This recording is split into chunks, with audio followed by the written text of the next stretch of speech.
Hello everyone.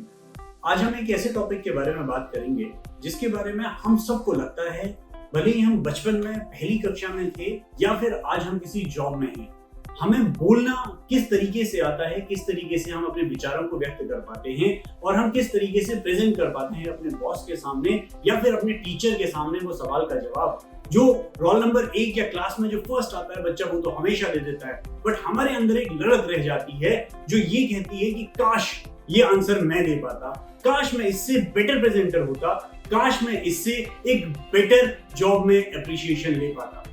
और इसी चीज को नेचुरल है, हम सब गूगल सबसे पहले करते हैं कि क्या कोई इस चीज को सिखाता है, क्या कोई ऐसी संस्था है, क्या कोई ऐसा इंस्टीट्यूट है, क्या कोई ऐसा स्कूल है जो हमें बताता है कि हम किस तरीके से बोल सकते हैं।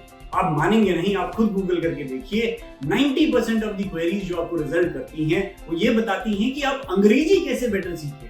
क्या हिंदुस्तान में रह के आप हिंदी ज्यादा बेटर बोल सकें, या साउथ इंडिया में रह के वहां की रीजनल लैंग्वेज ज्यादा अच्छा सीखें, या मैं क्योंकि उत्तराखंड से हूं तो वहां पे एक रीजनल पहाड़ी लैंग्वेज होती है जो कि अलग कुमाऊनी लैंग्वेज है, तो कुमाऊनी में कैसे ज्यादा बोलें।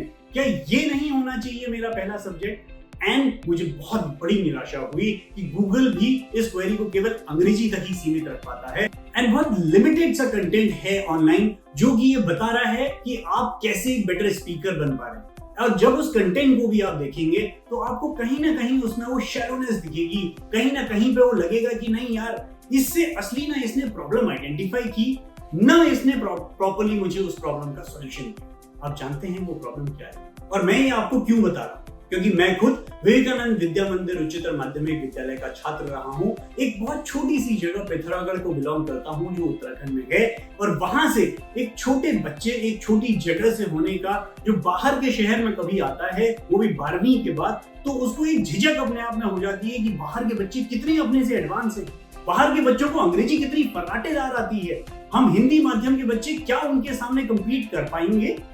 बट मैंने ये इतने 12 साल के बाद, आई थिंक सेल्स का एक्सपीरियंस के बाद, जब हमारी पढ़ाई इंजीनियरिंग हुआ, एमबीए हुआ, 12 साल का करियर हुआ, उसके बाद मैंने ये देखा कि ये प्रॉब्लम केवल छोटे शहरों में नहीं, ये प्रॉब्लम है हर उस शहर की, हर उस स्कूल की, भले वो सीबीएसई हो, भले वो यूपी बोर्ड हो, क्योंकि हमारे इंस्टीट्यूट मैक चौधरी मोड़ गाजियाबाद में भी मुश्किल से 1 या 2 बच्चे ऐसे हैं जो हिंदी माध्यम के हों या अंग्रेजी माध्यम के हों, अपने विचारों को ढंग से व्यक्त कर पाते हैं। तो इसी सीरीज में हम सबसे पहला आज शुरू करेंगे जो प्रॉब्लम मैंने देखी है बच्चों में, और उस चीज को, क्योंकि ये प्रॉब्लम मेरे अंदर भी थी, उस प्रॉब्लम को हम कैसे सॉल्व करेंगे। आज हमारा मुद्दा रहेगा एंड टॉपिक रहेगा बी बेशरम। तो मैं आपका होस्ट और आपका दोस्त अमित, डायरेक्टर मैक चौधरी मोड़ गाजियाबाद, आपको ले चलता हूं एक छोटी सी अपनी सी जर्नी में, ताकि आप लोग को रिलेट कर पाएंगे कि मैं कैसे ये बोल रहा हूं या आपको बताने में सामर्थ्य हूं।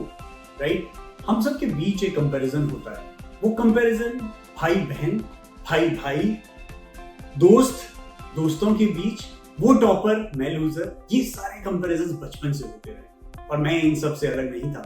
मैं क्लास में 2nd या 3rd तो आता था, बट हमेशा एक कंपैरिजन था कि क्या आपका ब्रदर आपसे ज्यादा इंटेलिजेंट है, क्या वो आपसे बेटर वक्ता है। जी हाँ, वो बिल्कुल था और इस चीज का मुझे बिल्कुल प्राउड भी है। मैं इस चीज से गौरवान्वित हूं कि वो अभी डिफेंस फोर्सेस में काम कर रहे हैं और उन्हीं की वजह से शायद मैं आज एक बेटर स्पीकर बन पाया।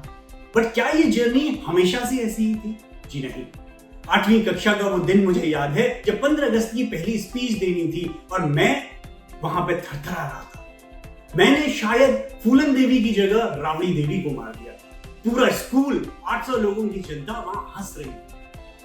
मेरे आंख से टप टप करके आंसू बढ़े और एक नजर मेरे आचार्य जी की तरफ पड़ी, और उस समय प्रधानाचार्य जी ने मुझे एक नजर मेरी तरफ देखा और मुझे थोड़ा सा इंडिकेशन दिया कि शायद गलती तो हो गई। अब गलती तो हो गई थी, पर हाँ, मैंने भी ठान लिया था कि अब मुड़ के नहीं देखेंगे। आई थिंक 8वीं कक्षा का वो दिन और आज का वो दिन है जब मैं मुड़ के नहीं देखा। बट हाँ, एक आदमी इसमें सबसे इंपॉर्टेंट है, वो है मेरे भैया, मेरे मेंटोर। आप लोगों की जिंदगी में भी आई एम श्योर ये एक मेंटर होना चाहिए। मैं कोशिश करूंगा वो एक मेंटर बनने की, क्योंकि हम सब में कहीं ना कहीं वो ललक है बोलने की। बस अंतर यही है कि मैंने 8वीं कक्षा में बोला तो मुझे इतना समय लगा बोलने में, मेरे भैया ने शायद वो पहली कक्षा में पहला स्पीच दे दिया था, इसलिए आज वो डिफेंस फोर्सेस में है। तो मैं चाहता हूं कि आप कहीं पे भी हो, आप जॉब में हैं, आप कहीं अपने स्कूल में हैं, आप अपनी कोचिंग में हैं, कहीं पे भी अपने विचार व्यक्त करने में शर्माए नहीं, क्योंकि ये शर्म ही है जो हमें मार डालती है। ये शर्म, ये माँ बाप की शर्म, भाई बहन की शर्म, दोस्तों की शर्म कि दुनिया क्या बोलेगी। भाई जी, दुनिया जाए भाड़ में, अब आप खुद हैं तभी दुनिया बाकी है, राइट? तो इस चीज के लिए पहली जो चीज मैं आपको बताने जा रहा हूं, बहुत सिंपल सी चीज है जो मैंने खुद के लिए की थी, वो है कुंडी मत खड़काओ राजा। कुंडी मत खड़काओ राजा से केवल ये तात्पर्य है कि यार अगर आप घर में बैठे हुए हैं और आपके पास वो 10-15 मिनट हैं, आप बच्चे हैं, बड़े हैं, बूढ़े हैं, कोई फर्क नहीं पड़ता, लेकिन आपके अंदर वो शर्म है, आप शर्म कैसे हटाएंगे? क्योंकि शर्म तो है, हम सब जानते हैं, बट वो हटाने के लिए एक छोटी सी चीज करनी है। आपको कमरे का एक वो कॉर्नर ढूंढना है। घर वाले काम नहीं करने देते हैं, कैसे भी करके एक्सक्यूज और गेड़ी हम सब मारते हैं। वो गेड़ी मार के थोड़ी सी देर 15 मिनट के लिए किसी पार्क में बैठ जाएं जहां पे हम एकांत रहें।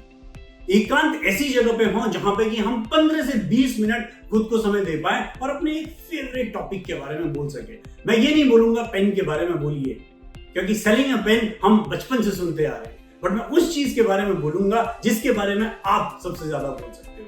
मे बी वो आपकी खुद की स्टोरी हो, मे बी वो आपकी माँ के बारे में हो, मे बी आपकी बहन के बारे में हो, मे बी मेरे स्कूल के बारे में हो, मे बी मेरी गर्लफ्रेंड के बारे में।